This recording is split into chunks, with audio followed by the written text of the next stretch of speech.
Well, you can break down well, there are several ways. One is you can eliminate the well-off. That's what the Indians call the creamy layer problem. But again, how you determine?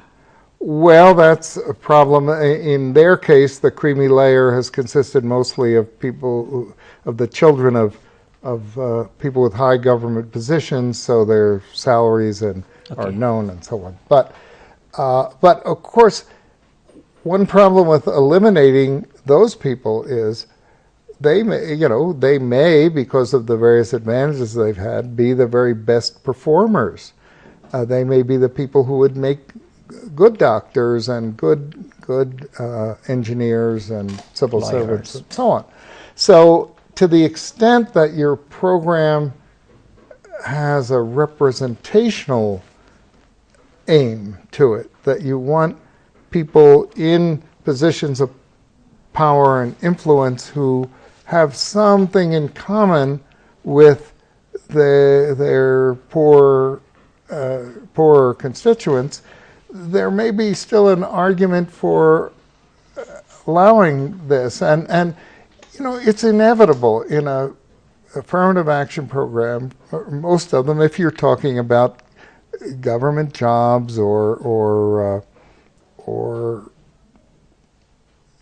select universities or things like this, that the most highly qualified people, who on the whole tend to be the people that have had the most advantages in terms of their family background, in terms of urban location, in terms of good schooling, etc. So that a bit of creaming is inseparable from this. You're going to select people with more advantages than not. For many programs. Now, there are other programs, like if you say we're going to give people tutoring at the age, tutoring and help at the age of 3 and 4 to prepare them to go to school, that you can spread very widely. But it's interesting to note that the programs that tend to spread widely to people who don't have advantages tend to be very expensive and to require a lot of resources. I mean, who's going to do all this intensive tutoring of all the 3 and 4-year-olds?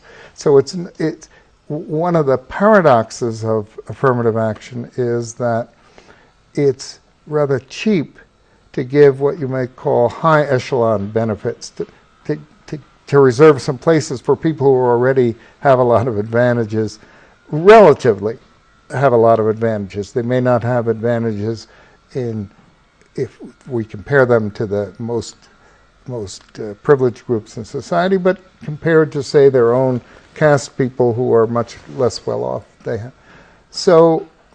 But it's relatively cheap to say we're going to have a 10-15% quota for these people, whereas if we say we're going to have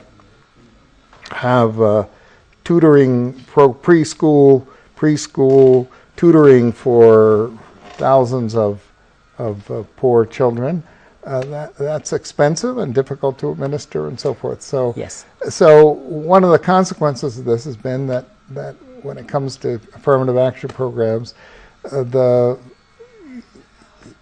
typically their supporters are happy to have these kind of cheaper, high echelon ones that go to people who are relatively privileged. Yes. It's a real struggle to keep some focus on the people at the bottom. Yes, I agree with you, but then the question is, can money factor is determining of whether a particular group should be entitled to have privileges from these facilities or what? Well, I think there's clearly a correlation with money that unfortunately I think if you just say, well, we're going to help poor people or people with low income, it turns out to be a very tricky business to actually know what people's income is and how much money they have. So although on the surface it often appears that poverty is the best way to choose who should be the recipients of these programs, that in in practice, it's very difficult. The Indians have tried this from time to time, and I think I recall one program where they said we're going to have the backward classes be all the people with an income below so many rupees. And so anybody with more income than that was out. And the only people that were really excluded were the school teachers, because their income was known. It wasn't very much more than this bottom, but it was known. Everybody else's income was just basically self-reported, and it was very easy for people to report themselves under the line.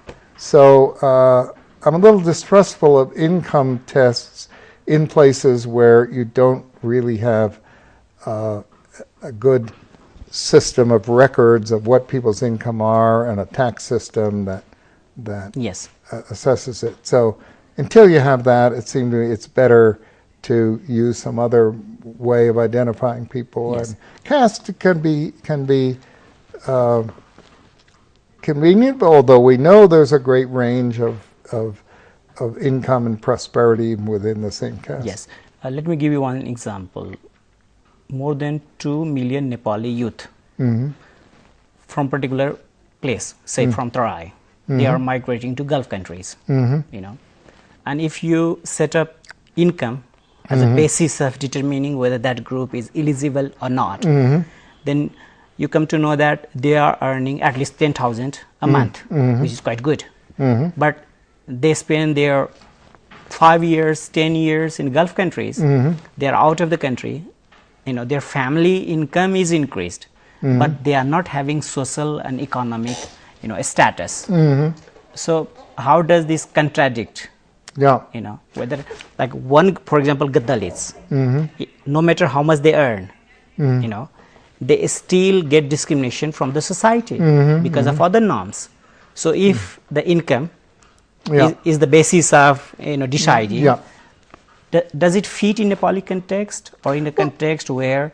Well, I think it's very much like the situation in India that you just cannot rely on income, even if you know what it is, to separate out the people that you really think are deserving of help. Okay, so is there any time frame that needs to be considered? Well, that's clearly, this is not a problem that can be solved in a few months or even a few years. It has to go on for a long period while people go through the whole educational process and so on.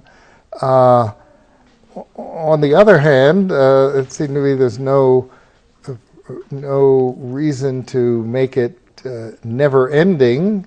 So it seems to me you want to make a long-term commitment, but one that's flexible, that could be terminated or modified at some point.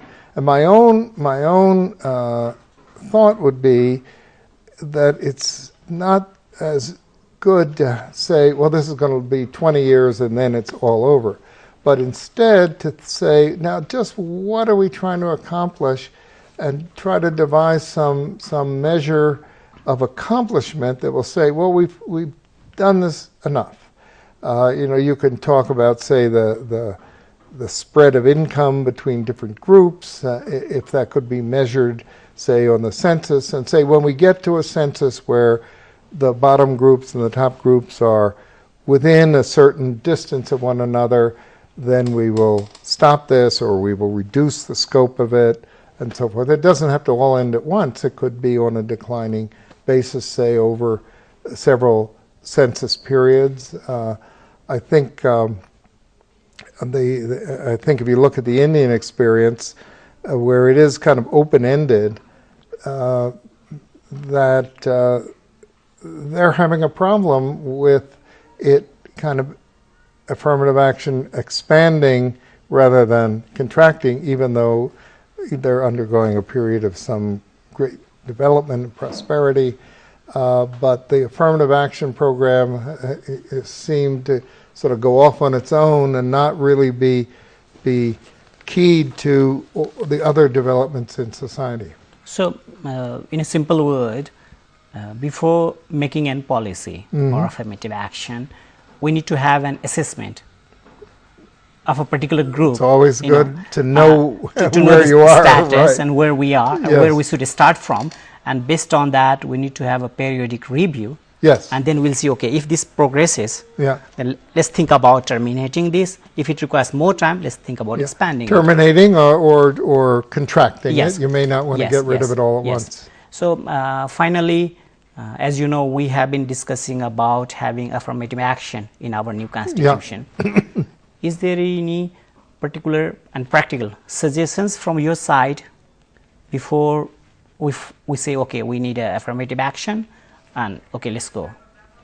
Well, I think one is to have some kind of careful assessment to begin with, and then to monitor the programs and see that they're really delivering the goods rather than just spending a lot of money or putting people in jobs in a rather mechanical way. So you really want to monitor the performance of the program, and of course I think it's very important that it be transparent, that the public be able to see just what's going on, who's getting the benefits, and what the results are, because I think it's extremely important to maintain trust and support from the larger population, and not allow this to be seen as just a perk that's given to certain groups and is therefore resented by others. Okay. Thank you for your insight, and I hope to welcome you again when we have such policies. Well, I hope so. Thank you very, very much. Thank you.